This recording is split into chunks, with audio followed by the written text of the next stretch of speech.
একটা বিষয় আমি দৃষ্টি আকর্ষণ করছি, সেটি হচ্ছে যে এটা যেহেতু ঐক্যমত্য কমিশন হয়েছে, আমরা আজকে অনেক বিষয়ে কথা হয়েছে, অনেক পলিসি বিষয়ে কথা হয়েছে, আমরা আজকে এই জায়গা থেকে একটা বিষয় আমরা একমত হয়ে বের হয়ে যেতে পারি কিনা আমি জাস্ট একটা অনুরোধ করছি। সেটি হচ্ছে যে আমরা যেই ফাইট 5 অগস্ট আমরা সমাধান করেছি, আমরা যেটা চূড়ান্ত সমাধান এবং জনগণ যেটা রায় 5 অগস্ট দিয়ে দিয়েছে, এবার এটা আপনারা সিদ্ধান্ত নেবেন এটা পরবর্তী প্রজন্মের উপর আবার আপনারা চাপিয়ে দিবেন কিনা। এই যে আওয়ামী লীগের যে প্রশ্নটা আমরা দেখতে পাচ্ছি যে আওয়ামী লীগের রিহেবিলিটেশন বিভিন্ন ভাবে করার একটা প্রক্রিয়া হচ্ছে, কিভাবে তাদেরকে নির্বাচনে আনা যায়, তাদের ছাড়া নির্বাচন কি গ্রহণযোগ্য হবে কি হবে না, সেই বিষয়গুলো নিয়ে আলোচনা হচ্ছে, যেটা খুবই দুঃখজনক। আমরা এই বিষয়টি সমাধান 5 অগস্ট করেছি এবং মানুষ 5 অগস্টই রায় দিয়েছে, এবং একটা দল কতটা জনবিবর্জিত হতে পারে যার ফলে সেক্ষেত্রে তাকে দেশ ছেড়ে পালাতে হয়। আমরা যখন মিডিয়াতে দেখি, আমরা কিন্তু দেখি যে সাবেক প্রধানমন্ত্রী দেশ ত্যাগ করেছেন এভাবে লেখা হয়, কিন্তু আসল সত্যটা হচ্ছে উনি দেশ থেকে পালিয়েছেন।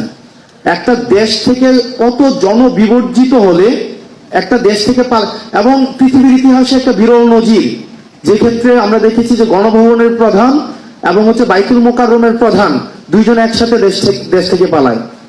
এখন আমরা ওই যে স্বৈরতান্ত্রিক ব্যবস্থা আপনারা সিদ্ধান্ত নেবেন ওই ফাইটটার দিকে কি এই প্রজন্মকে আবার আমাদেরকে ঠেলে দিবেন কিনা, যে আজকে আপনারা সিদ্ধান্ত নেন আগামী 20 বছর পর আবার এই আওয়ামী কোশ্চেনের সাথে আমাদের ডিল করতে হবে কিনা, আজকে 30 বছর পর এই আওয়ামী কোশ্চেনের সাথে আবার আমরা ডিল করবো কিনা, নাকি এটা সমাধান আমরা 5 অগস্ট যেটা জনতা সিদ্ধান্ত দিয়েছে, ছাত্র নাগরিক সিদ্ধান্ত দিয়েছে যে বাংলাদেশের এই ভূখণ্ডে আওয়ামী লীগ অপ্রাসঙ্গিক, এটাকে ধরে আমরা পরবর্তী বাংলাদেশ বিনির্মাণ করব।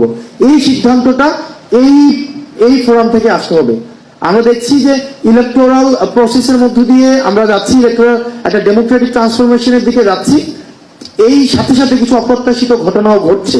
যেমন আওয়ামী লীগের যেহেতু একটা সেট আপ রয়েছে, এগুলো দুঃখজনক, এগুলো হচ্ছে মাঝে মাঝে আমরা হচ্ছে ইউফেমিস্টিক ভাবে এগুলো এড়িয়ে যাই, আমরা একটা ডেমোক্রেটিক একটা সোসাইটিতে ইউফেমিস্টিক ভাবে এড়িয়ে যাই। যেমন ইলেকটোরাল প্রসেসে আমরা আওয়ামী লীগকে নিয়ে আসতে চাই, কারণ হচ্ছে আওয়ামী লীগের যেহেতু একটা সেট আপ আছে, তাদের একটা ভোট ব্যাংক আছে, তাদের একটা বিজনেস একটা কমিউনিটি আছে, তাদের কালচারাল একটা হচ্ছে কালচারাল একটা সোসাইটি আছে। তো এই জায়গাতে আমি যদি আওয়ামী লীগকে কোনোভাবে আমার কাছাকাছি নিয়ে আসতে পারি, আওয়ামী লীগের কাছে যদি আমি একটু সিম্প্যাথেটিক মানে একটু যদি ইতিবাচক একটা ভাবনা দিতে পারি, তাহলে আওয়ামী লীগের ভোটটা রেডিমেড ভোটটা আমি পাওয়া যাই।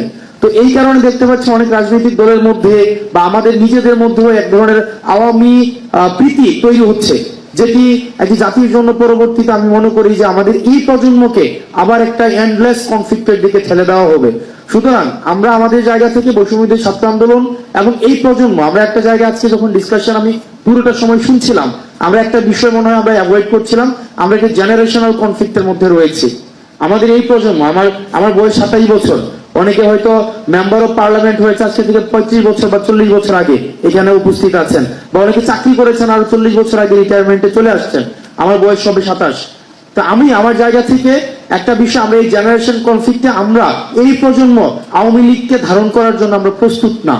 এখন আপনারা যদি আবার আমাদেরকে চাপিয়ে দেন যে আওয়ামী লীগকে, তাহলে এটা কিন্তু এক ধরনের এটা একটা ভমিটিং হবে, এবং এটার বার্ডেন, এটার দায়ভার আমরা আমাদের যারা পূর্ববর্তী প্রজন্ম আছে, অভিজ্ঞ প্রজন্ম আছে, রাজনৈতিক প্রজ্ঞা, রাজনৈতিক ভাবে যারা বিচক্ষণ, তাদেরকেই কিন্তু আমরা সবসময় এই এলিগেশনটা দিয়ে যাব। তার মানে আওয়ামী লীগের বিষয়ে আমাদের একটা চূড়ান্ত সিদ্ধান্ত অতি সত্বর আসতে হবে, না হয় এই যে তরুণ প্রজন্ম এটা ফ্রাস্ট্রেশনের দিকে যাবে। এরপর হচ্ছে আমাদের যে একটা দীর্ঘ 1.5 দশকের বেশি সময় ধরে আমাদের গুম খুন হত্যা নির্যাতন নিপীড়ন হয়েছে, Awami League as a party হিসাবে এগুলো করেছে, আমরা চাই এগুলোর বিচারটা ভিজিবল হোক, তাত্ত্বিক জায়গা থেকে এই জায়গাটা দৃশ্যমান হোক, যাতে করে ট্রাস্ট বিল্ডিংটা হয়। এই যে গুম খুনের গণহত্যার যে বিচারটা, এটা যেন খুব দ্রুততম হয়, এটাকে প্রায়োরিটি বেসিস যদি করেন, তাহলে আমাদের এই যে তরুণ প্রজন্মের কাছে যে কমিটমেন্টটা রয়েছে, এই কমিটমেন্টটা আমরা সেটার বাস্তবায়ন ঘটাতে পারি। আর সর্বশেষ যেটা হচ্ছে যে আমরা এটাকে টার্মিনোলজিতে যেটাই বলি না কেন, বিপ্লব বলি, এটাকে হচ্ছে গণ অভ্যুত্থান বলি, এটা তাত্ত্বিকতার জায়গা, এটা তাত্ত্বিকটা নির্ধারণ করবে যে বিপ্লব বা গণ অভ্যুত্থান যে বিষয়টা, কিন্তু আমরা যেটাকে এক্সপিরিয়েন্স করেছি আমরা মনে করি এটার একাডেমিক এবং এটার অ্যাডমিনিস্ট্রেটিভ ইনস্টিটিউশনাল এটার অ্যাকনোলেজমেন্ট প্রয়োজন। ইনস্টিটিউশনাল অ্যাকনোলেজমেন্ট যদি না হয়, পরবর্তীতে দেখা যাবে রাজনীতির সুবিধার্থে এটাকে ডিজোন করার একটা প্রবণতা আবার আসতে পারে। সেই জন্য জুলাইয়ের যে ঘোষণাপত্র, এই জুলাইয়ের ঘোষণাপত্রটা এটা আপনারা উদ্যোগ নিয়ে এটা হচ্ছে বাস্তবায়ন করবেন, এটা আমাদের এই প্রজন্মের প্রত্যাশা। আমি কোনো রাজনৈতিক দল হিসাবে আমি কাউকে বিবেচনা করছি না, সেটা হচ্ছে আমরা ফেসিবাদ বিরোধী যে রাজনৈতিক দলগুলো ছিল আমরা সবাইকে ফেসিবাদ বিরোধী রাজনৈতিক শক্তি হিসাবে দেখতে চাই। আপনাদের কাছে আমাদের প্রত্যাশা এই জুলাই ঘোষণাপত্রটা যেটা উচিত ছিল আপনাদের পদক্ষেপ নেওয়া, যে ক্ষেত্রে আমার কাছে মনে হয়েছে যে তরুণরা যেহেতু এই পদক্ষেপটা নিয়েছে, এখন আপনারা দায়িত্ব নিয়ে সেটাকে বাস্তবায়ন করার জন্য আপনারা পদক্ষেপ নেবেন এবং সংস্কারগুলো যেগুলোকে আমরা বলছি সংস্কার, এগুলোর দৃশ্যমান আমরা খুব দ্রুততম সময়ের মধ্যে দেখতে চাই, যেটির মধ্য দিয়ে আমরা তরুণ প্রজন্মের যে ট্রাস্ট বিল্ডিংটি সেটি হবে। আপনাদের সবাইকে ধন্যবাদ। আসসালামু আলাইকুম।